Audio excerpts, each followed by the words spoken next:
Welcome, everybody, to the Gospel Talks podcast, where we help Christians all over the world become more effective in relational evangelism and discipleship. My name is George Binoka. I'm your host. And as a guest with me today is Pastor Joel Mosier. He is a pastor in Cypress, Texas, which is in the Houston area. And he's got a wonderful ministry there. It's actually a bit of it's got that big international flavor, doesn't it? Your church there. Yes, it does. George, good to see you again. Thanks for having me. Good to see you too, brother. Thank you so much for being here. We're going to jump right into a kind of heavy topic. It's kind of could be a controversial one, but cultural adaptation when it comes to reaching people with the gospel and discipleship. How do we relate to the culture around us? There's been many, many books written about this. So give us first of all, before we get started, give us a snapshot of your ministry at Grace Life and your involvement with the exchange. You're an exchange trainer. Tell the audience a little bit about that and your heart behind that. Yeah.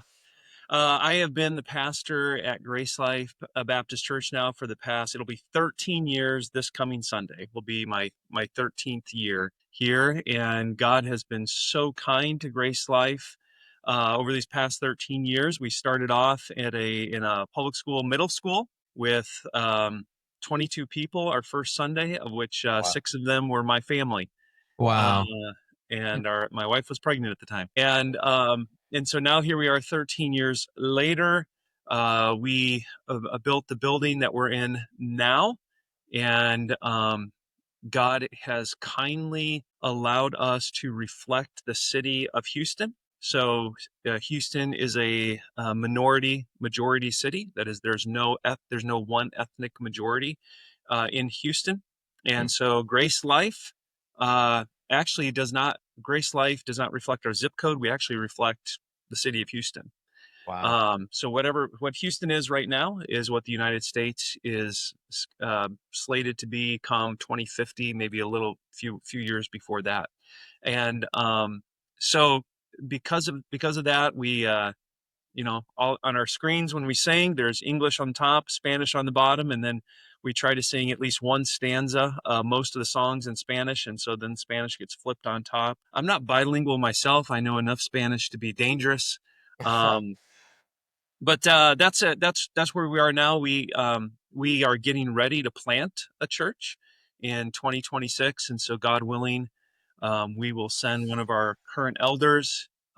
He and Lord willing, we'll have about 40 of our Grace Life folks who will be planting about 20 minutes away from where we currently are. And that's been a 5-year prayerful dream, and now to the point where we're getting ready to see that church covenant together. And so looking forward to that. And then there's plenty more to be done beyond after that church plant. So we'll see where God leads us. But yeah, we're grateful for where Grace Life is, that we reflect the diversity of our city. And so even like this Sunday, we have a volunteer appreciation dinner. And this Sunday, we've named it Around the World, and everyone's going to bring their own ethnic food, dress in their ethnic garb, and we'll just enjoy each other's company that way this coming Sunday. So tell me, what are some of the ethnicities that comprise the Houston area? I mean, when you say you're a reflection of Houston, what does that look like practically? I'm guessing it's a little bit of everything, but what specific people groups? Yeah, if we want to break it down just generally, Grace Life is 40 to 45% Anglo. We are 35+% Latino. And then we're 15% African American, 5% Asian. In that Latino, if you wanted to break that out subcategory, I mean, there's 7 or 8 countries represented from that speak Spanish, whether it's Mexico, Spain, Colombia. I'm trying to think of other countries off the top of my head, but at least there's 7 or 8 countries that are represented from our Latino culture.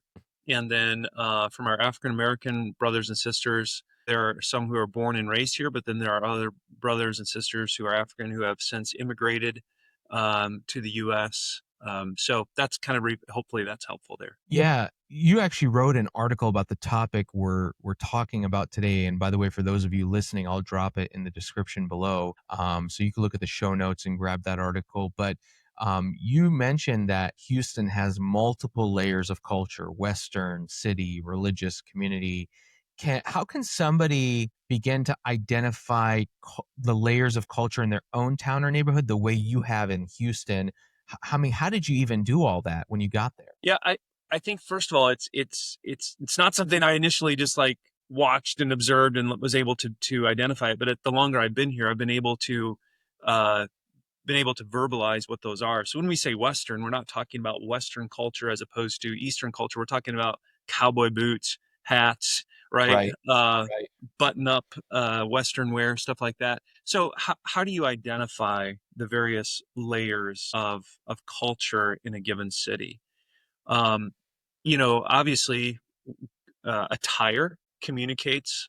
Um, so if you're in a small farming community, right, Mhm, and everybody is wearing overalls or they've got steel-toed shoes or something like that, I mean that's a culture in and of itself. I do think that let me say this, George. I think because I am in a minority majority city, and because this is the very first time that I've ever pastored where it wasn't 95% plus Anglo, all of a sudden I'm alert to these things. But I think even those brothers who are pastoring in communities that are 99% Anglo or 80 plus percent Latino, there are still a variety of cultures that are reflected in there. And it really takes just someone with a little bit of observational skills and then the ability to figure out the nuances there. mhm. So for me, Western culture shows up when it's rodeo week Yeah, down at NRG Center, right? yeah. And there's a big rodeo parade that marches through Tomball, which is a community next to us, and then into Cypress, and then literally people are riding horses down the middle of the street, and it's just part of what happens in the spring Mm. every year. And our school district that's their spring break is wrapped around that. So, anyways, that helps us identify Western culture in Houston. The religious culture can be identified because I literally will drive one major street over and I see a mosque being built there. And then on the road that I live off, if you go straight up, there's a Buddhist temple. Wow. Um, there's a Mormon Latter Day Saints building, in another direction, and then of course there's seven Baptist churches of some Yeah, variety or another. yeah. And so, anyways, all of that helps inform on the religious culture. And then I think for those of us who are pastors, just reminding ourselves as we drive to church, those are just the religious ones. Another 80 plus percent that are irreligious and never show up to worship at any uh, religious gathering of some kind. So you have that. The other part of that article I think was cultural, and we could clearly each of those could fall under cultural. But I think for a pastor to just in the midst of our normal day when you're driving to Walmart, or you're driving to Chick-fil-A, what is going on in your city? Um, that high school, where do they play football at? What advertisements are on that billboard that's unique or local to my community? All of those are ways of nuancing what's specific and unique to your culture in that given city. You know, it sounds to me like you've had to kind of get out of your office a little bit and walk around the neighborhood, so to speak, which is most pastors coming out of seminary are told to pretty much stay in their office, study a lot. That's not a bad thing to study. You need to be in your office studying, doing administration, but there's an aspect of you need to be present in your community. You need to be a member of the community. And for those of you listening that are just, people out, who aren't pastors or just Christians in your community, I think that we can get tied up in our jobs too. I think we can get kind of solely focused on our little rut in the community instead of kind of looking around and going, okay, who else is around here? What else is going around that's different? Something I wouldn't usually attend. Are you kind of like a rodeo kind of guy, or is that something pretty much you got into because you're like, hey, this is right here in my community, and you don't strike me as a rodeo kind of guy, but I could be wrong. No, I'm not a rodeo guy, but I do have my cowboy boots, and I do wear them a couple times a year, and I make sure I wear them on that Sunday um, with our church family. So no, I it's something you have to embrace, right? Um, you think about historically, when Hudson Taylor goes to Yes. China, right? Yes. He adopts their garments. He adopts their hairstyle. Dyes his Um, hair black. right, right. Crazy. Yeah. Yeah, yeah. And so there's being able to identify the parts of culture that's not being fake. That's me saying I am the outsider. I want to be a part of this community. And so I think even driving around, so I remember I just finished reading a biography of W.A. Criswell. Criswell said this: Mm, your mornings are for God, your afternoons are for your church family, and your evenings are for your family.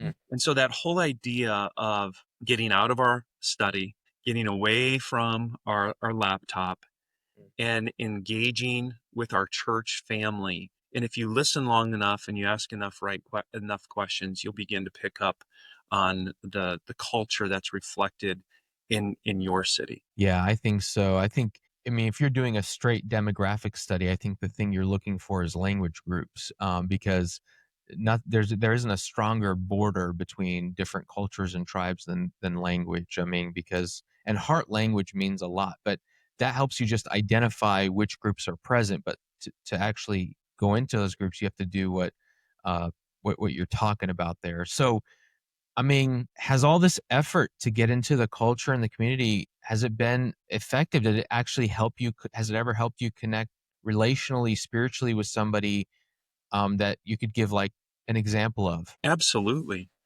We're talking a lot about rodeos and things like that, but let me just talk about another cultural element. Um, my kids' bus stop, where all the parents hang out, and while the school bus is waiting or getting ready to pick the kids up. Those 10 to 15 minutes there allowed me and my wife to get to know Ken and Ashley.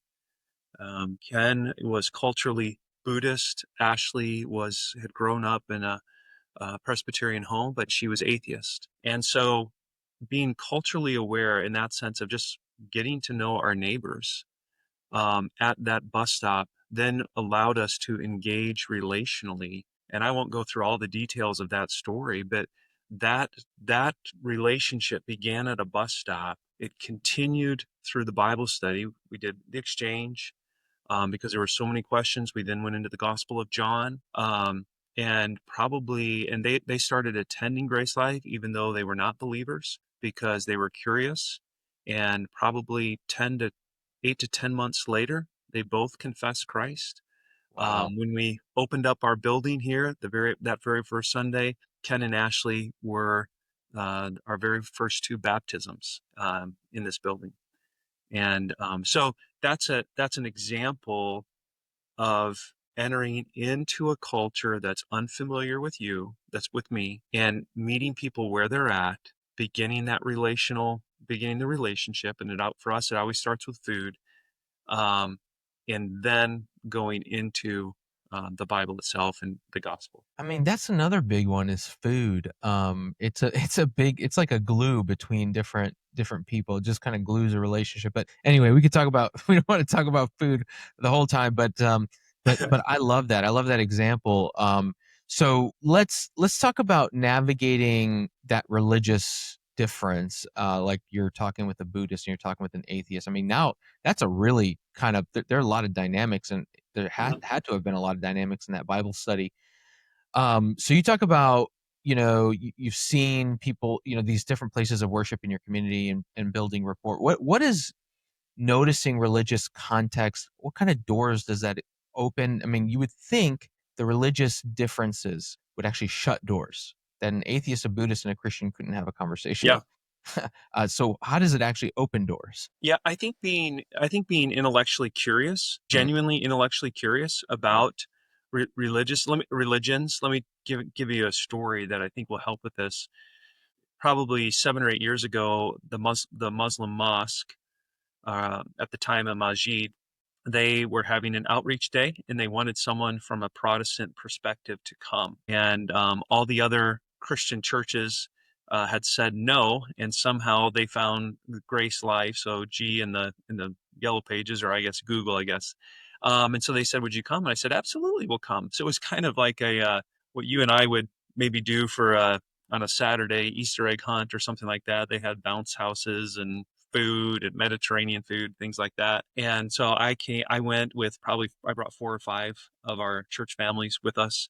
Mm, And they asked me to say a word. And so I just, I said something publicly, but all it was an outdoor event that it was their way of trying to get into the community. mm, That started off a relationship though. Let mm, me fast forward then another 4 to 5 years later. I am now talking with my neighbors who are Pakistani, mm. and they worship at that mosque. It is the month of Ramadan, and they say to me, they say to my wife and I, Joel and Tara, would you break fast with us uh, Wow. at our mosque?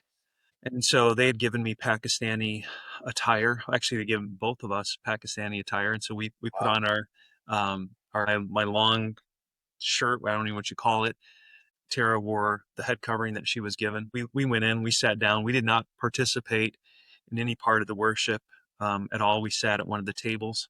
And then when they got done with their last prayer, we actually broke fast with them and ate with them.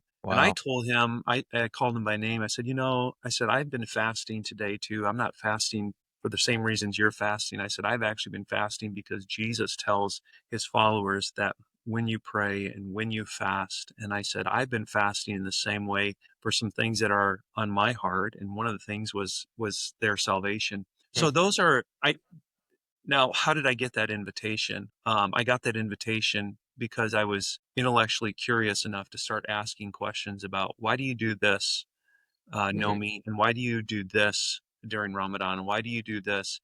mm, Um, and that then allowed us to enter into their culture. Um, they have not they have not confessed Christ at all, mm. but we've shared the gospel and we trust the Lord with them. A lot of guys would be totally uncomfortable with that. But what I love about that is what that communicates to me is you took an interest in somebody. And you could take an interest in somebody that's a golfer. You could take interest in somebody that's a fisher. You could take interest in somebody that's a hiker and end up going to wherever they go to that is very important to them and taking an interest in being present with them. That's all relational. But and I love that you caveated that you're not there for any worship purposes because Yeah. we're not acknowledging a false Mhm. worldview. But taking an interest in people, and that's a big deal that they gave you clothes and said, "Come be with me." I mean, everything that they will hear about Jesus from you after that will be colored by how you made them feel in that. It's a very important thing. Yeah. And I think because of the political cultural tensions in our own country, specifically around Islam and Muslims, um, there is this sense from our Muslim neighbors, especially as a Baptist pastor, but I mean, I think just as an American, like, how are you accepting of me? And certainly I am not accepting of Islam as a religion by any means. But I can accept the person and bring in that relationship, bringing that person to Jesus. Um, and part of that is it's communicated with our body language. It's communicated by a smile. It's communicated by, am I willing to extend myself and be uncomfortable? And I think part of the cultural adaptation, legitimate cultural adaptation, is we become as Christians and as Christian pastors, we want people to buy into our culture. Well, the Right. only culture that I have that I want people to buy into is the gospel. That's Right. it. Right. And everything else um, is is a means toward meaningful relationship towards Christ. And so I wonder sometimes if we not only are selling the gospel, but we're selling gospel plus a Christian subculture that we're expecting family A or B to also adopt at the get go. I think that, the biggest thing to navigate for a Christian is how do you do that without compromising the the gospel? We don't want to affirm false teaching. Yeah. How have you navigated that in your relationship with them to make sure you don't come across like, hey, yeah, I mean, you've already gotten at it in a couple different ways, but is there anything else you'd add to that as a safety measure to kind of safeguard against that kind of thing? Yeah, the one thing I can say is that God has had to grow me out of his fear of man, Mm. and just not being afraid to say, now, I'll go with you, but just so you know, I follow Jesus. And Yes. I think it's stating what's already obvious, Right. and it's an issue of conscience on our side, probably not on their side, but it's an issue of Right. conscience on our side. So I think probably just stating the obvious, and that Right. I'd be happy to break fast with you in this way, but I'm still worshiping the Jesus of the New Testament here. Yeah, and I think there is a cultural tension. I mean, we could take what's happening on the other side of the world in terms of conflict in the Middle East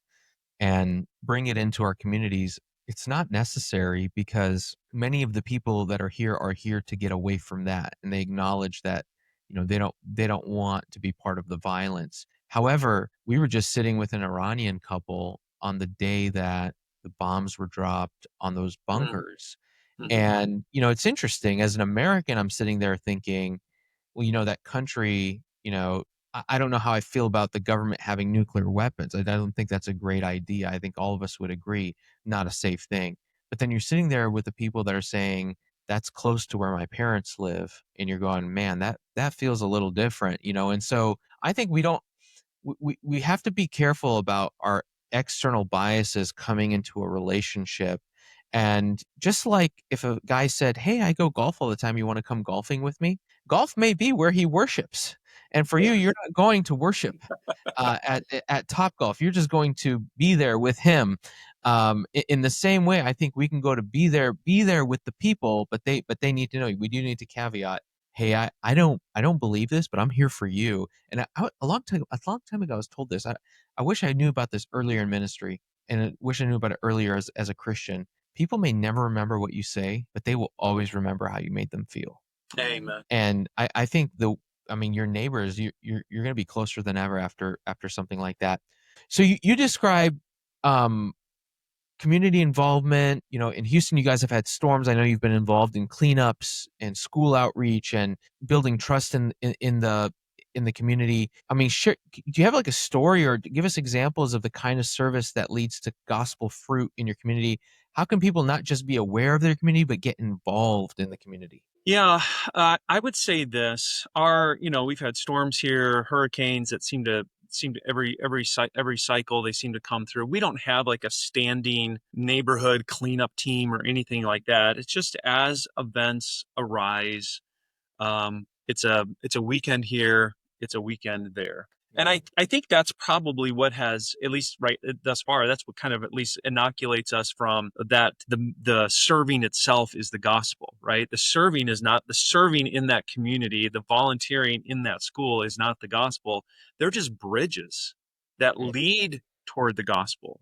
mm, Um, and so I'm trying to think of other than when we've helped clean up in storms, people visiting the church, things like that. That's been the extent of gospel ministry where we've offered, exchange Bible studies and things like that. So I can't think of a specific one, but I think in our context, it's just a matter of um, these are opportunities that lend to the gospel. And I think as a pastor, that's just my responsibility to remind us of that.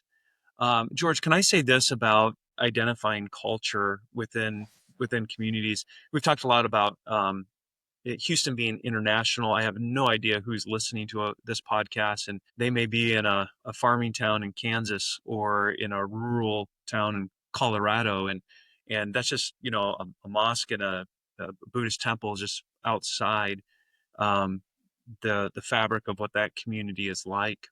I just spent time looking at our school district, our local school district's annual calendar. Th- Things like that are an insight into what that community values. Why did they place the spring break there and not here? Mm. Why did they put that winter break in there? Um, all these types of things, the driving by on a Friday night and seeing a football stadium filled, um, I think all of these various pieces, I think if we just pull back and stop and think for a little bit, they're windows into what the community values, and therefore at least what I need to be aware of as I'm seeking to minister in that given culture. And so and hopefully that's helpful besides just kind of the international illustrations that I've used here this afternoon. Guessing most people don't think to look at the district's, the school district's calendar and do that kind of digging, but I love that because, I mean, if if there are people out there willing to dig to that level of detail to make financial investment, shouldn't we be willing to dig to that level of detail to do spiritual investment? I think even looking at your city's budget to understand where the city is going and what does it invest in and what are the initiatives that are important to it, those kind of things are really important things, and figure out how you can encourage police officers, first responders, different people in the community. Even I know it's surprising to me how many people don't think about reaching the politicians in their Mm. community. I mean, they need encouragement too. I mean, instead of calling our representatives and just complaining, what if we called as Christians and said, "Hey, I'd like to pray for you. How can I pray for you?" Just something simple like that.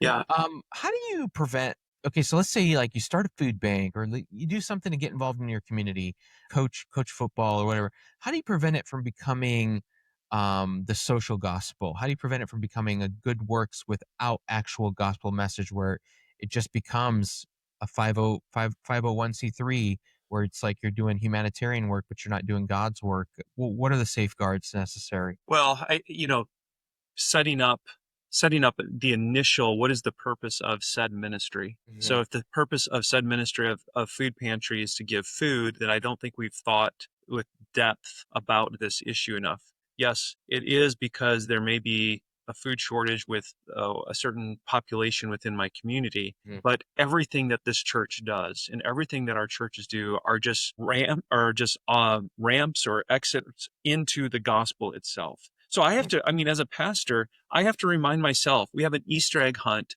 every Saturday before Easter, Mhm. and we share the resurrection story. But I have to remind myself consistently. This is not just, hey, we're glad to have you today. This is building relationships so that I can get into conversations about what's going on in their family so that I can eventually get into sharing the gospel. And so even like this past, so you say, what are the safeguards? The safeguards are me as a leader of this church and my fellow pastors constantly reminding both publicly and privately in conversation, this is only the beginning of ministry. This is not the end. And the end of the ministry is when I have the opportunity and the ability to share the gospel with them.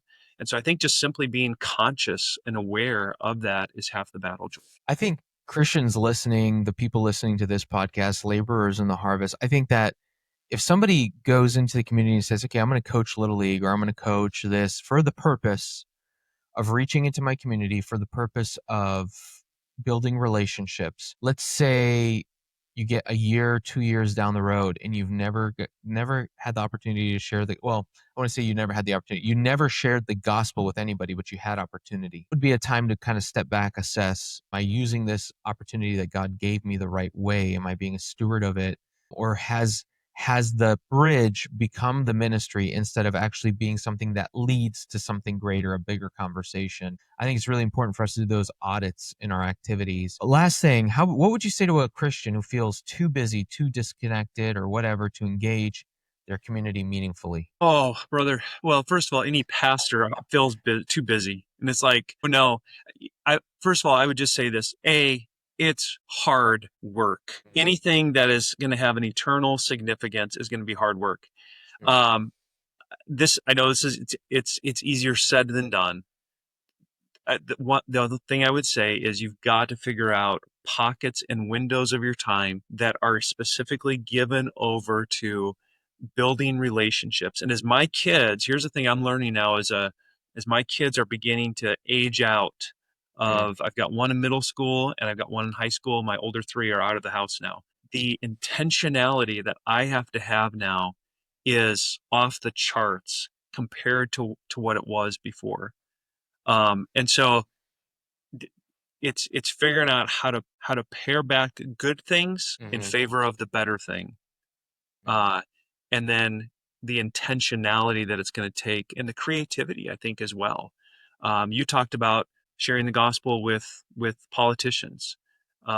There's other avenues, I think, for individuals to get involved and share the gospel.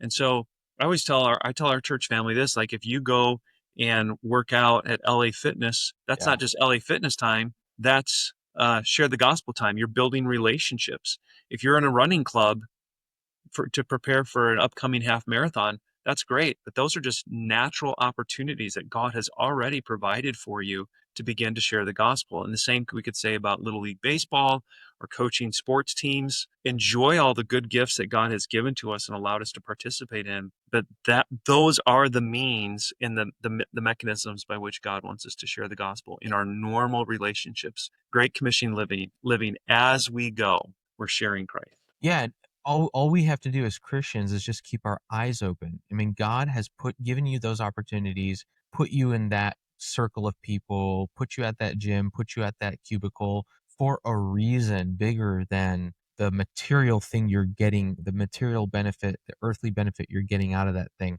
So we have to look for, okay, what is the Lord doing right here?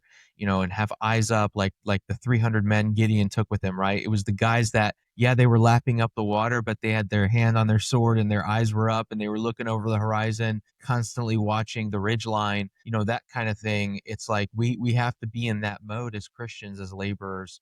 But you're exactly right, brother. Well, Pastor Joel, so appreciated having you on the podcast. This has been an awesome episode. We're gonna have to bring you back, try to finish the the second half of these questions, and understand a little bit more about culture and how we relate to it as Christians. Thank you guys so much for listening. We love you guys. We just please ask you to pray with us as we pray to the Lord of harvest that he would send Amen. forth laborers. The harvest is plenteous. I mean, look at what's happening in Houston. There all Muslims coming and Buddhists coming, and there's atheists, and there's all these people around us, and people from the Latin America and people from Africa coming to our country. And so the mission field has come to us, and now we need to go out to the harvest. We need to send forth laborers. We need to be willing to become more effective in our labors. And so that's our prayer for you guys. So thank you so much for listening. Subscribe if you haven't already subscribed. Share this with somebody that could use the encouragement. We'll see you guys next week.